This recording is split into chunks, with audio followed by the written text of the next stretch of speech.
And so we have been able to digitize the school property, which is a polygon feature like we can see here, as well as the Swellerdam Highway Road, which is what we can see. However, we can see that it's not very clear for the road, and so we can change the symbology using our layer styling panel. We can now change the width, and so you can see it's very visible, and we can give it another color. We may select from the color wheel maybe black. You can see it's highlighted already. You can now close, and so we have the roads showing along the Swellerdam town, and so we can as well change the symbology for the school property if we so want it. Click on the styling panel.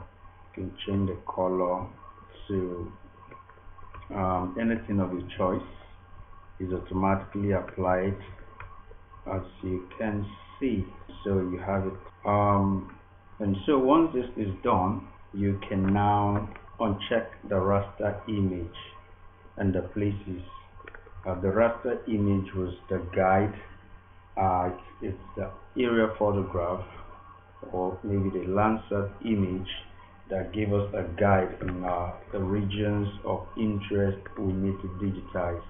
And so some of the vector features that we have used in the course of this session were digitized like this, like the buildings, the build up, the land use, and all that. They went through this process of digitizing.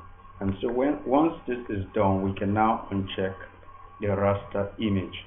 And once you uncheck the raster image and say the places, we can see the two new features that have been created.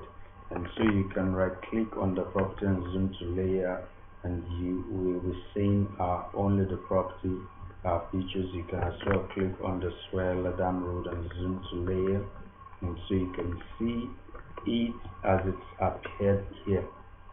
And so you can right click on the Swellerdam Road and go to the attribute table, and so these are the attributes that we created: the OSM field, the highway field, the access field, the service field, and the road type field. So you can close it. Another way we can identify it is by using our identifier features and click on it and right click on the road, and so you have distinct information about that highway we just created along the Swellerdam Road, and so you can click on OK.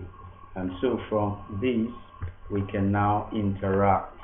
Now we have several attributes that have been created, and so we have a relational database, and so from our attribute table we can make relationship between different fields, how one affects the other, how one influences the other.